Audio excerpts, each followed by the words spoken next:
సాధారణంగా ఏ భార్య అయినా సరే తన భర్త క్షేమంగా ఆరోగ్యంగా ఉండాలని, తన భర్త ఏ పని చేసినా విజయం సాధించాలని కోరుకుంటుంది. అలా భర్త క్షేమం గురించి కోరుకునే వారిలో స్నేహారెడ్డి కూడా ఒకరు. పుట్టినింట్లో ఎంతో గారాబంగా పెరిగినప్పటికీ ఈమె కొన్ని ఆచార వ్యవహారాలను, కట్టుబాట్లను ఎంతగానో పాటిస్తూ ఉంటారు. ఇక ఏదైనా పూజలు, వ్రతాలు వంటివి స్నేహారెడ్డి ఎంతో శ్రద్ధగా చేయడం అప్పుడో ఇప్పుడో సోషల్ మీడియాలో కనిపిస్తూ ఉంటాయి. స్నేహారెడ్డికి దైవభక్తి కూడా ఎక్కువే. తన భర్త, పిల్లలు క్షేమంగా ఉండాలన్న ఉద్దేశంతో ఈమె తరచూ తిరుమలకు వెళ్లి స్వామివారిని దర్శించుకుంటూ ఉంటారు.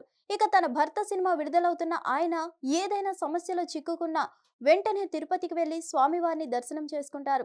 ఇక ఇటీవల కాలంలో అల్లు అర్జున్ పెద్ద ఎత్తున విమర్శలను ఎదుర్కొంటున్నారు.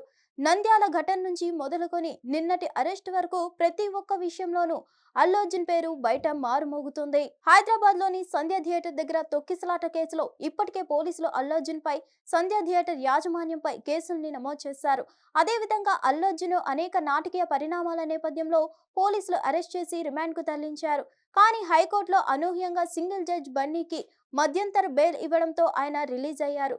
పోలీసులు మరలా అల్లు అర్జున్ బెయిల్ పిటిషన్ రద్దుకు మరో పిటిషన్ ను హైకోర్టులో దాఖలు చేయనున్నట్లు తెలుస్తోంది.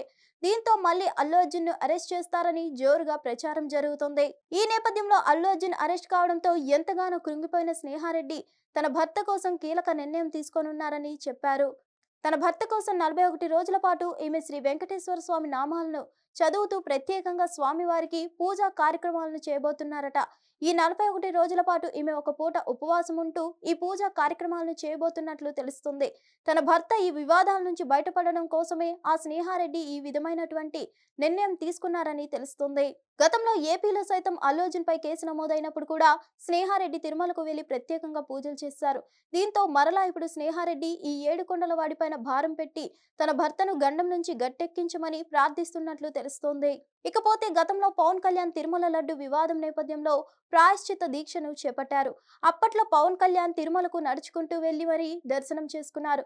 ప్రస్తుతం స్నేహారెడ్డి సైతం పవన్ కళ్యాణ్ ను ఫాలో అవుతున్నట్లు తెలుస్తోంది. హిట్ టీవీ యాప్ ని డౌన్లోడ్ చేసుకోండి. ఇందులో short news, live news, entertainment movies అన్ని అవైలబుల్ గా ఉన్నాయి. Please download Hit TV app. Hit TV app hit TV యాప్ని ఫ్రీగా డౌన్లోడ్ చేసుకోండి.